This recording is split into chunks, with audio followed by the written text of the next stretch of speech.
Hello बच्चों, कैसे हैं आप लोग। आई होप आप सभी लोग बहुत अच्छे होंगे। और कल होली है, तो होली की आप सभी को बहुत बहुत शुभकामनाएं। आइए आज हम अपने टॉपिक पर आते हैं, क्योंकि काफ़ी दिन हो गए हैं टॉपिक आपका अपलोड नहीं हो पाया है, वीडियो आपका यूट्यूब पर अपलोड नहीं हो सका। समय बहुत कम मिल पाता है वीडियो बनाने के लिए, तो आज हमें समय मिला है, तो हम आज आपके सामने नेक्स्ट वीडियो डाइजेस्टिव सिस्टम का लेकर आए हैं। आइए स्टार्ट करते हैं नेक्स्ट वीडियो डाइजेस्टिव सिस्टम का। प्रीवियस हमने डिस्क्राइब किया था एलिमेंट्री कैनाल को, हमने बताया था कि एलिमेंट्री कैनाल क्या होती है, टीथ कितने पाए जाते हैं उसके बारे में हमने आपको बताया था। उसके बाद का जो हमारा एनसीईआरटी का टॉपिक था वो था टंग और other parts of the digestive system. ठीक है, तो ये जो हमारा पार्ट्स है, तो इसमें देखिए आप, ये कह रहा है the tongue is freely movable muscular organ attached to the floor of the oral cavity by the frenulum. देखो जो हमारी टंग है वो किसके द्वारा, फ्रेनुलम के द्वारा। देखो हमारी, अगर ये देखो, ये ओरल कैविटी है, ठीक, और इसमें ये टंग है। तो ये जो टंग है, अगर हम इसको बिहाइंड पोर्शंस में दिखाना चाहें, पीछे की तरफ इसको दिखाएं ऐसे करके और इसे हटा देते हैं, तो आप देखेंगे ये हमारी टंग जो पीछे की तरफ हम ले गए पोस्टरली साइड, तो यहाँ पर ये अटैच रहती है। क्योंकि ये पीछे की तरफ ना चली जाए, तो यहाँ पर फ्रेनुलम से अटैच रहती है। ये देखिए, तो ये फ्रेनुलम से अटैच रहेगी। और कैसी होती है, मस्कुलर होती है। टंग कैसी होती है, मस्कुलर होती है, ठीक। और ये किससे, फ्लोर पर, ठीक, अटैच रहेगी, किसके द्वारा, फ्रेनुलम के द्वारा। किसके द्वारा रहेगी, फ्रेनुलम के द्वारा। ये बहुत इंपॉर्टेंट है और नीट के एग्जाम में इसके बारे में पूछा जाता है, टेस्ट वर्ड के बारे में पूछ लेते हैं और कभी कभी सेलेब्री ग्लैंड्स के बारे में भी पूछते हैं। तो आप लोग इस चीज को बहुत अच्छे से याद रखिएगा। नेक्स्ट है the upper surface of the tongue has small projections papillae some of which bear taste वर्ड। ये कह रहे हैं जो अपर सरफेस है टंग की, देखो ये हमारी क्या है, टंग है, और ये जो टंग है तो इसका ये अपर सरफेस है। पेपली है तो पेपली में ये डिवाइडेशन, ये फ्लोर है, अपर फ्लोर है। तो अपर फ्लोर पर ये टेस्ट वर्ड होती हैं, और ये टेस्ट वर्ड बिल्कुल लहसुन के बराबर होती हैं ऐसे करके, और ये अटैच्ड है।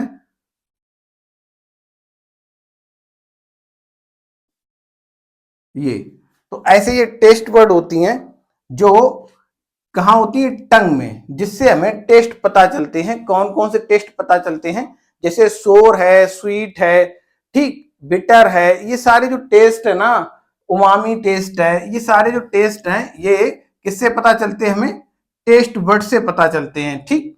The oral cavity leads into a short pharynx which serves as a common passage for food and air. देखो ये जो फायरेंस है, ये कॉमन पैसेज, देखो दोनों के लिए कॉमन है, किसके लिए, फूड के लिए भी और एयर के लिए, दोनों के लिए कॉमन है। देखो क्या होता क्या है कि जो फायरेंस है, तो अगर हम देखें तो ये यहां से गुजरती है, तो सबसे पहले ऊपरी पार्ट जहां पर यूबुला है उसके पीछे क्या है, नेजल ओपनिंग है। नेजल की क्या होती है, ओपनिंग होती है। तो ओपनिंग के पास की जो फायरेंस है उसे कहते हैं नेसोफायरेंस। क्या कहते हैं, नेसोफायरेंस। और जो बिल्कुल ही जीभ के बराबर में आती है उसे कहते हैं ओरोफायरेंस। और जो लायरेंस से नीचे, मतलब जहां पर इपीग्लॉटिस होता है, इपीग्लॉटिस का जो पोर्शन है उसके पास की, बिल्कुल ही पास के, उसको कहते हैं लायरेंजियोफायरेंस कहते हैं। क्या कहते हैं, लायरेंजियोफायरेंस। तो ये दोनों के लिए कॉमन हो जाती है, कौन, फायरेंस, इस यहीं पर है कॉमन। बाकी फिर तो डिवाइडेशन है, क्योंकि इपीग्लॉटिस यहां पर फाउंड होती, क्योंकि ये ओरोफायरेंस, नेसोफायरेंस और लारेंजियोफायरेंस। फिर जैसे ही इपीग्लॉटिस पोर्शन पहुंचता है तो ये डिवाइडेशन हो जाता है, क्योंकि ये एयर पैसेज में हो जाता है डिवाइडेशन, और ये हो जाता है फिर फूड पैसेज में। तो ये पहुंच जाती किधर, ओएसोफेगस की तरफ और ये ट्रेकिया की तरफ पहुंच जाएगी। ठीक है, जो आपकी ओएसोफेगस है और ट्रेकिया है, wind pipe open into the pharynx. कहां ओपनिंग है इसकी? फायरेंस में ओपनिंग है। ठीक है, कहां होगी इसकी ओपनिंग? ये हमारे जो गले का पोर्शन है ये, तो ये गले का पोर्शन ये क्या है? ये फायरेंस एरिया है, नेसोफायरेंस, फिर आपके ओरोफायरेंस, और ये क्या है यहाँ पर? ये है लारेंजियोफायरेंस। तो जब ईपीग्लॉटिस जो आपकी फ्लैप लाइक होती है, चप्पल के तरह मसल की होती है, तो वो क्या करती है? खाने को रोकती है। जैसे ये दो हैं, तो ये बिहाइंड साइड समझ लो, ये है ट्रेकिया। वैसे ट्रेकिया बिहाइंड नहीं होती, ईसोफेगस बिहाइंड होती है। तो आगे अगर देखो ट्रेकिया करते हैं, वैसे हम दिखाने के लिए किया था। तो ये ट्रेकिया और ये ओएसोफेगस है। अब खाना जो है वो ट्रेकिया में ना पहुंच जाए, खाना किसमें पहुंचे? इसमें। तो जैसे ये टंग है, तो टंग से खाना ऐसे करके आता है, तो ये ईपीग्लॉटिस लगी होती है। तो ईपीग्लॉटिस क्या करती है? इसको एयर जो पाइप है इसको क्या करती? ढांक देगी। ठीक, तो ये ढांक देगी। अब ये खाना कहां पहुंच जाएगा? ईसोफेगस में पहुंच जाएगा। किसमें नहीं पहुंचेगा? ट्रेकिया में। देखा होगा कभी कभी आपने, घर पर लोग बातें करते हुए खाना खाते हैं और उनका खाना जो है वो एयर पैसेज में पहुंच जाता है, और जैसे ही एयर पैसेज में पहुंचता है तो एयर पैसेज में पहुंचते ही उनको ना खांसी आने लगती बहुत तेज। गांव में कहते हैं, घर में कहते हैं ठसा लग गया है, और घूसा घूसा मारने लगते हैं, मुक्के मारने लगते हैं पीठ पर कि खाना निकल जाए। और जब तक वो एयर पैसेज से खाना निकल नहीं जाता है तब तक आप खांसते रहते हैं। तो ये बहुत ही डेंजरस भी है। खाना खाते समय आपको बात नहीं करनी चाहिए, क्योंकि खाना जो है वो एयर पैसेज में पहुंच सकता है और उसके रिजल्ट जो है वो हार्मफुल हो सकते हैं। ठीक, तो आपने ये समझा कि जो ओपनिंग है ओएसोफेगस की और इसकी कहां होगी? वो लाइरेंस पोर्शन में है। ठीक, एक कार्टिलेजियस फ्लैप कॉल्ड एपिग्लॉटिस, जो ये कैसा है? कार्टिलेज का बना होता है, फ्लैप होता है। ठीक, कार्टिलेज का बना होगा और फ्लैप लाइक होगा। तो वो क्या करेगा? ट्रेकिया से ये फ्लैप, मान लो ये कार्टिलेज मान लेते हैं, तो कार्टिलेज से होगा और ये थोड़ा नीचे कर देते हैं। तो अब ये क्या करेगा? जैसे ही खाना आ रहा है यहां से, तो ये दबेगा और ऐसे करके खाना कहां पहुंचेगा? ओएसोफेगस में पहुंच जाएगा। ठीक है, समझ में आ रहा? ये देखो, खाना आपका कहां पहुंचेगा? ओएसोफेगस में। जैसे कि ये खाना आया, तो ये खाना जैसे आएगा तो ये फ्लैप जो है वो ऐसे मुड़ जाएगा और ओएसोफेगस में खाना जो है वो ऐसे करके पहुंच जाएगा। ठीक है, तो अब ये क्या है? Prevent the entry of food. किसको रोकता है?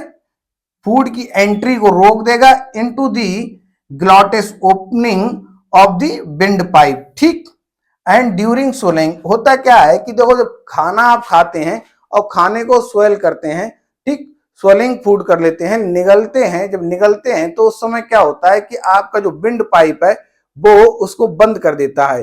फ्लैप, जो कार्टिलेजियस फ्लैप है वो उसको बंद कर देगा एपिग्लॉटिस, और बंद करके खाने को जो है ईसोफेगस में पहुंचा देगा। ठीक, अब आ जाओ, the oesophagus is a thin, जो ईसोफेगस होगा वो थिन है और लॉन्ग ट्यूब है, which extends posteriorly passing through the neck, thorax and diaphragm. अभी हमने बताया था पासिंग थ्रू दी पोस्टियरली। देखो, ये जो एंटीरियर पोर्शन है, ये सामने का जो पोर्शन है, ये क्या है? ट्रेकिया का है। ठीक, और इसके पीछे जो ये है, ये क्या है? ईसोफेगस है। ठीक, ईसोफेगस। अब ये नीचे से जब जाएगी तो नीचे ऐसे डैम लाइक स्ट्रक्चर होगा। अब वो जो डैम लाइक स्ट्रक्चर है उसे क्या कहते हैं? डायाफ्राम। अब ये क्या करता है? डायाफ्राम से अंदर को जाता है। ठीक, डायाफ्राम से नीचे अंदर से निकलते हुए जाता है, ना कि ऐसे जाएगा, यहीं से जाएगा। ठीक, और जाकर के ओपनिंग का एब्डोमिनल कैविटी में इसकी जो होती लास्ट जो क्लोजिंग होगी वो कहां हो जाएगी? वो होगी जाकर के कार्डियक पोर्शन पर। ठीक, कहां? स्टमक के। तो ये थोरैक्स रीजन, देखो जो हमारे लंग्स वाला एरिया है, ये जो एरिया है लंग्स का, देखो ये ह्यूमन स्ट्रक्चर है। तो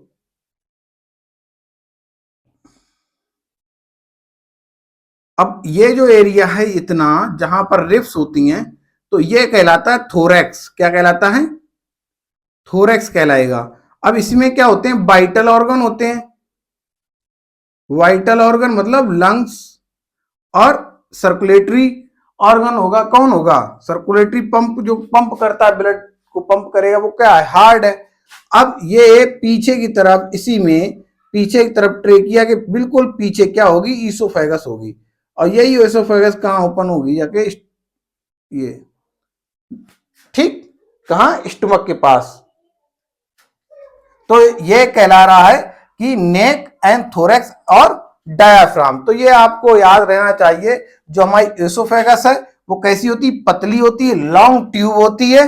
कैसी होती? लंबी ट्यूब होगी 25 सेंटीमीटर की। और ये क्या होगी? विच एक्सटेंड, और ये कहां फैली होती? पोस्टेरली पासिंग थ्रू दी नेक। ठीक, नेक देखो पीछे की तरफ पोस्टेरली रीजन में ये पास होती है, एंटीरियरली नहीं होती है। देखो एंटीरियर होगी तो ट्रेकिया पीछे होगी। अब क्या है कि ट्रेकिया आगे है और वो ईसोफेगस जो है वो पीछे है। ठीक, पोस्टीरियर, पीछे पीछे। And lead to a J bag like structure called stomach. देखो क्वेश्चन पूछा जाता है, J shaped bag like structure जो होता है वो किस समय होता है?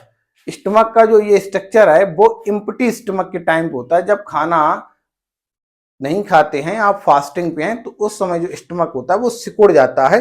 और उस समय क्या होता है? इसका जो स्ट्रक्चर है वो जे के शेप में आ जाता है। ठीक, और बैग लाइक होता है, बैग की तरह। देखो बैग देखा ना, जो पिट्ठू बैग होता है, पीछे जैसे टांग लेते हैं ना, तो पिट्ठू बैग देखना, तो उसी तरह बैग लाइक स्ट्रक्चर होगा और जे शेप्ड में होगा। ठीक, याद रखिएगा, ये बहुत इंपॉर्टेंट है।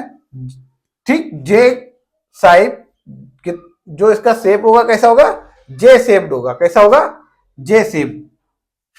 ए muscular sphincter gastroesophageal regulate the opening of the oesophagus into the stomach. देखो ये जो है ये सबसे इंपॉर्टेंट है। स्फिंक्टर कैसा है? मस्कुलर होते हैं। कैसे होते हैं?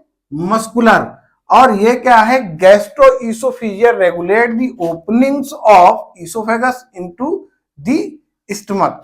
अब ये क्या कर रहा है? रेगुलेट करता है opening of the oesophagus into the stomach. अब जो हमारा जो स्टमक है, देखो ये स्टमक है। अब ये जो पोर्शन है, ये वैसे तो ये लोअर बाल्व है, क्योंकि अपर बाल्व जो इसोफेगस के होते हैं वो ऊपर होते हैं। जहां पर ओपनिंग होती है इसोफेगस की, वहां पर बाल्व जो होते हैं वो अपर बाल्व होते हैं। और ये जहां पर क्लोज होती है इसोफेगस, वो लोअर बाल्व होते हैं। तो इन्हें क्या कहते हैं? गैस्ट्रो इसोफिजियल बाल्व कहते हैं। जैसे वॉमिटिंग वॉमिटिंग आती है तो ये बाल्व ओपन होते हैं, तभी ऊपर पहुंचता है। देखा होगा आप, कितना भी खाना खा लें, आप लेट जाएं तो आपका खाना जो है मुंह में नहीं आता है, क्योंकि इसका स्ट्रक्चर ही ऐसा है।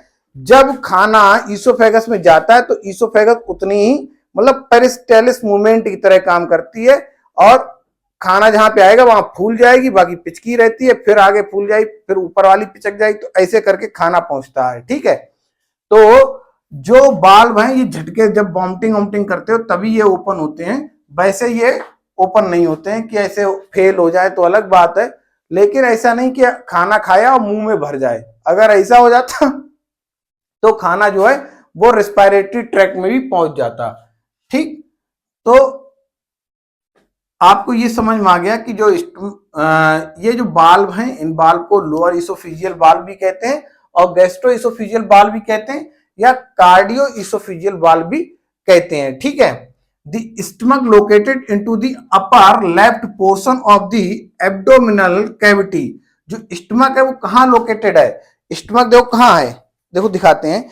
ये अपर पोर्शन है और लेफ्ट है। ये मेरा कैसा हाथ है? ये लेफ्ट हाथ है। तो लेफ्ट की तरफ अपर पोर्शन पे सिचुएटेड होता है। कहां होता है?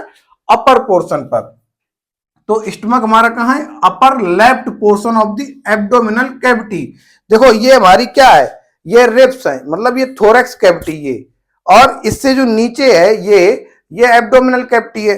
तो ये जो हमारा हैंड है इसी साइड को अपर, बिल्कुल रिब्स के पास में यहां पर, तो ये सिचुएटेड होगा अपर पोर्शंस पे। ठीक, अब ये जो हैज 4 मेजर पार्ट्स, और जो स्टमक होगा वो 4 उसके मेजर पार्ट्स हैं। 4 मेजर पार्ट्स में नंबर 1 है, एक को कहते हैं कार्डियक पोर्शन। क्या कहते हैं? Cardiac portion. देखो ये जो स्टमक है इसका ये जो पोर्शन, ये इसे कहते हैं कार्डियक, क्योंकि इसकी जो ओपनिंग है ना ईसोफेगस की, जो क्लोजिंग हुई है वो कार्डियक पोर्शन के पास हुई। ठीक, तो इसे क्या कहेंगे? कार्डियक, इनटू विच दी ईसोफेगस ओपन। ठीक, अब देखो ये ईसोफेगस है, और जो इस एरिया को, ये जो रीजन है, ये रीजन कहलाएगा कार्डियक रीजन। ठीक, फिर बी है जिसे कहेंगे फंडिक रीजन। अब जो फंडस रीजन है वो इस रीजन को क्या कहते हैं? फंडस रीजन कहेंगे। ठीक, सी है बॉडी, जो बचा ये पोर्शन है इसे क्या कहते हैं? बॉडी कहते हैं। मेन सेंट्रल पोर्शन जो है उसे क्या कहेंगे? बॉडी कहेंगे। और जो उसका बिल्कुल जब स्टमक की क्लोजिंग होती है और वो इंटेस्टाइन में जब ज्वाइंट होती है स्मॉल इंटेस्टाइन की तरफ जाकर के, तो ये जो रीजन होगा बिल्कुल लास्ट पोर्शन का पास का जो रीजन होगा इसे कहेंगे पाइलोरिक रीजन।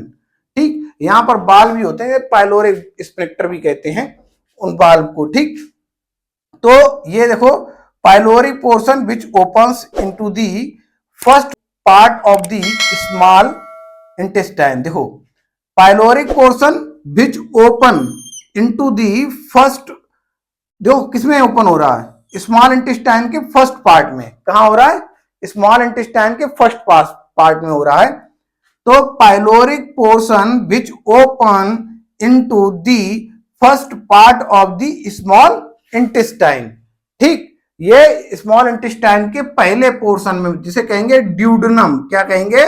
ड्यूडनम से इसकी जो देखो स्टमक की क्लोजिंग और स्मॉल इंटेस्टाइन की स्टार्टिंग, मतलब ड्यूडनम पहला पार्ट स्मॉल इंटेस्टाइन का क्या है? ड्यूडनम है, जो किस आकार का होता है? सी के आकार का होता है। ठीक, तो जो स्मॉल इंटेस्टाइन हमारी है वो कितने मीटर की होती है? 6.5 मीटर की होती है। और इसमें जो सी शेप्ड होती है उसे क्या कहते हैं? ड्यूडनम। और ड्यूडनम कितनी होती है? 30 सेंटीमीटर। याद रखिएगा ड्यूडनम जो होती है उसका जो साइज है, लेंथ है, वो कितनी है? 30 सेंटीमीटर है। फिर दूसरा होता है जिसे कहते हैं a long coiled middle portion jejunum, और ये कितने? ये होती 2.6 मीटर। जो ये अभी हमने आपको पिछली बार बताया था जब एलिमेंट्री कैनाल के सारे नाम बताए थे, एलिमेंट्री कैनाल पूरा बताया था, तब जिजुनम आया था। तो जिजुनम किसका पार्ट है? स्मॉल इंटेस्टाइन का। बाद में इलियम आता है। जैसे क्रॉस मैचिंग आती है तो उसमें पूछा जाता है कि स्मॉल इंटेस्टाइन की क्रॉस मैचिंग में कौन कौन से हैं, तो आपको याद रखना सीक्वेंस बाई ड्यूडनम, जिजुनम, फिर इलियम आता है। ठीक है, और सब पूछा जाता है तो लॉन्ग क्वाइल्ड अगर पूछते हैं तो जिजुनम होती है, और हाईली क्वाइल्ड पूछते हैं तो इलियम होती है। मतलब बहुत ज्यादा एकदम क्वाइल कर दी जाए तो इलियम, और लंबी लंबी क्वाइल्ड हो तो उसे क्या कहेंगे? जिजुनम। ठीक, अब the opening of the stomach into the duodenum is guarded by pyloric sphincter. देखो मैंने अभी बताया था कि जो स्टमक है उसका लास्ट पोर्शन और ड्यूडनम की ओपनिंग के पास में एक बाल्व होता है, एक स्फिंक्टर होता है मस्कुलर, उसे क्या कहते हैं? पाइलोरिक स्फिंक्टर कहते हैं, जिससे कि खाना जो है ड्यूडनम से स्टमक में वापस ना आए उसके लिए बाल्व होते हैं कि बैक फ्लो ना होने लगे। ठीक, उसको रोकते हैं। Ileum opens into the large intestine.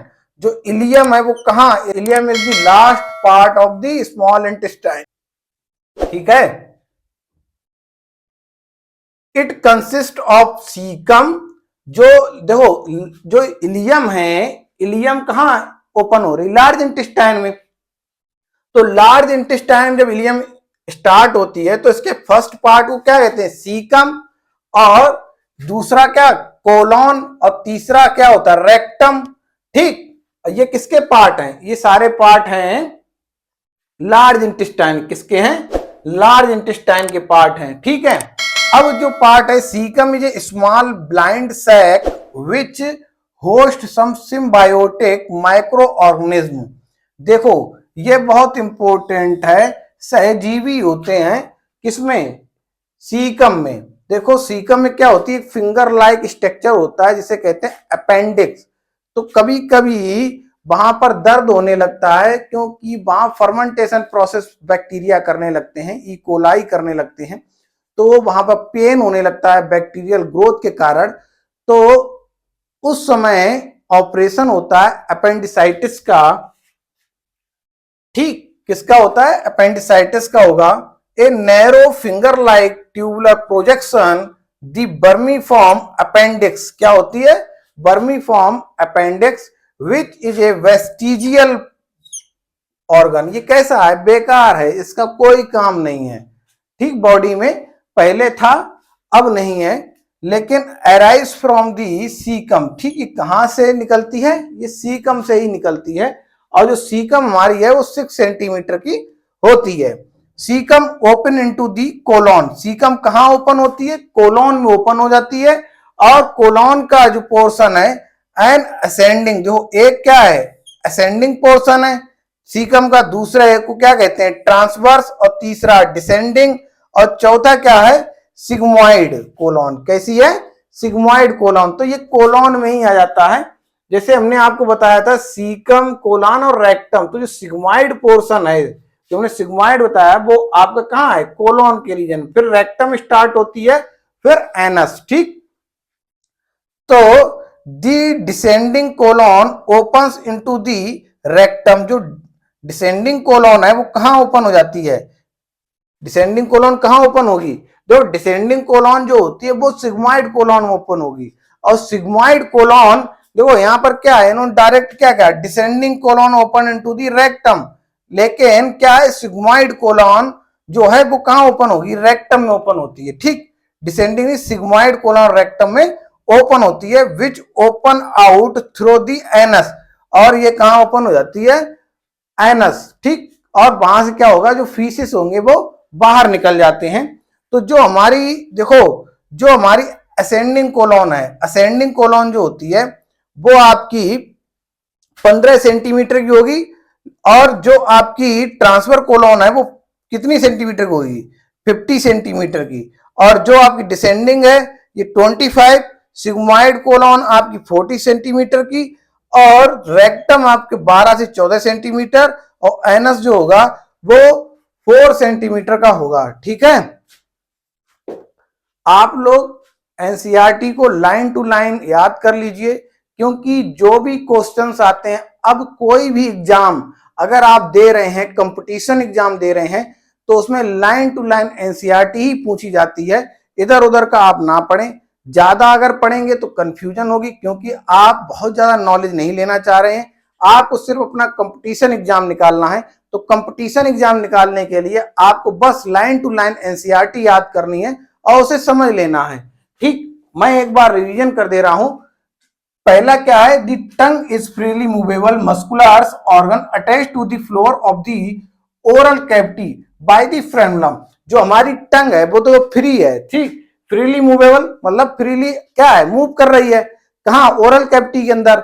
अब ये मूव तो कर रही है ओरल कैविटी के अंदर, लेकिन ये ज्वाइंट है। आपने देखा होगा नीचे की तरफ एक हल्का सा मस्कुलर जो होगा वो उससे ज्वाइंट है, उसे क्या कहते हैं? फ्रेनुलम। क्या कहते हैं?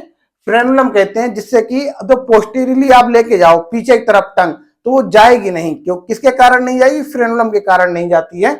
ठीक है, और इसी टंग के ऊपर जो होते हैं वो टेस्ट वर्ड होते हैं, जो डिफरेंट टेस्ट आपको क्या करते हैं कि आप जो टेस्ट एनालाइज करते हैं, जिन टेस्ट को आप रिसीव करते हैं और उन्हें पहचानते, आइडेंटिफाई करते हैं कि ये कैसा है, बिटर है, स्वीट है, सॉर है, मतलब आप जो चीज पता करते हैं वो टेस्ट वर्ड के कारण करते हैं।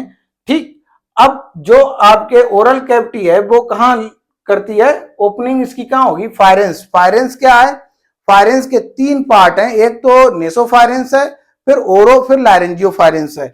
तो जो हमारा फायरेंस है ये कॉमन पैसेज है, दोनों रूट के लिए है, जो फूड के लिए भी और एयर के लिए। देखो हमने आपको बताया है, जैसे ऊपर का जो पोर्शन था वो क्या है? फायरेंस का है। अब यहाँ पे क्या? एपिग्लोटिस है। अब ये क्या करेगी? प्रोटेक्ट करेगी। खाना जो आएगा वो अगर आपने सोलो किया, निगला है, तो वो खाना कहां ना पहुंच जाए? इसमें ट्रेकिया वाले पोर्शन में ना पहुंच जाए। अगर इसमें पहुंच जाएगा तो क्या होगा, बहुत तेज खांसी आएगी, ठीक, और आप परेशान हो जाएंगे जब तक वो खाना निकले ना। इसमें इन कंडीशन ये बहुत डेंजरस भी हो सकता है, शरीर के लिए भी और जान के लिए बहुत डेंजर हो सकता है। और यही खाना इसमें ना चला जाए तो कौन रोकता है, इपिग्लोटिस। इपिग्लोटिस जो है वो कार्टिलेजियस फ्लैप होता है, कार्टिलेज का बना, अब वो फ्लैप क्या करता है, इसको रोकता है और कहां पहुंचाता है खाने को, ईसोफेगस में। ईसोफेगस के जो पहला बाल्व होता है, जैसे ये है, इसे कहते हैं अपर ईसोफिजियल बाल्व, ठीक। और अगर हम लास्ट पोर्शन का बाल्व देखें जो स्टमक की तरफ ओपन होता है, तो इसे क्या कहते हैं, गैस्ट्रो ईसोफिजियल बाल्व कहते हैं, ठीक है। तो आपका ये, और जो आपकी ईसोफेगस है वो कैसी होती है, थिन होती है, लॉन्ग ट्यूब होती है 25 सेंटीमीटर की, और ये पोस्टरली होती है। देखो पोस्टीरियर कहां होगी ओपन इसकी, वो थोरैक्स के रीजन की, ट्रेकिया के पीछे, हमने बताया। देखो ये एंटीरियर है तो ये पोस्टीरियर इसका, ठीक है। और जो हमारा स्टमक होता है वो बैग लाइक होता है और जे शेप होता है, कैसा, जब एम्प्टी स्टमक हो, कैसा हो, एम्प्टी स्टमक हो। और जो मस्कुलर, जो आपके स्फिंक्टर होते हैं वो कैसे होते हैं, गैस्ट्रोइसोफेजियल, जो रेगुलेट करते हैं किसको, regulate the opening of oesophagus into the stomach, ठीक। जब खाना आता है तभी तो ये बाल्व ओपन होते हैं ईसोफेगस के, तब जाकर खाना कहां पहुंचता है, स्टमक में पहुंचता है, ठीक। यही खाना स्टमक से ईसोफेगस में ना पहुंच जाए, इसीलिए ये बाल्व होते हैं और ये बैक फ्लो को रोकते हैं, ठीक, कि बैक फ्लो नहीं होना चाहिए।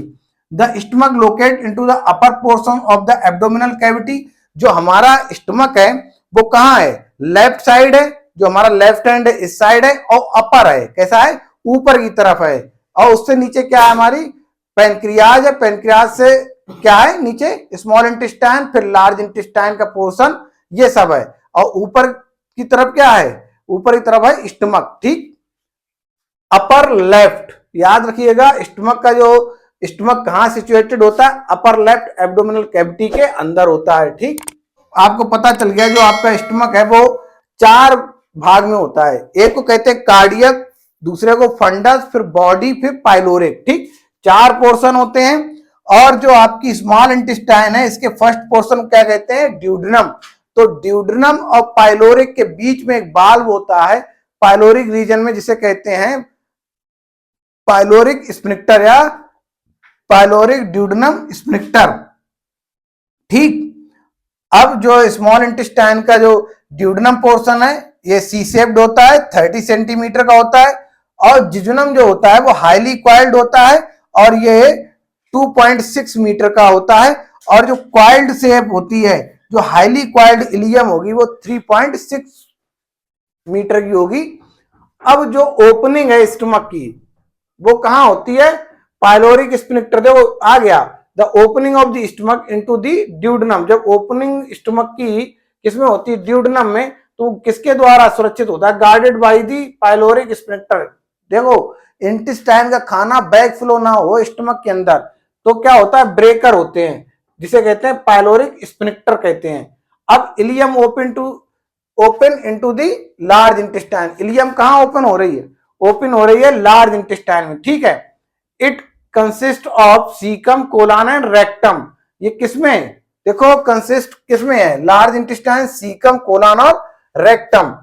अब caecum is a small blind sac. देखो जो सीकम है वो एक स्मॉल और ब्लाइंड सैक क्या होता है, ब्लाइंड सैक होता है विच होस्ट। अब यहाँ पे क्या है, बहुत सारे होस्ट होते हैं, सिम्बायोटिक होते हैं, ई कोलाई भी होते हैं, बैक्टीरिया हैं।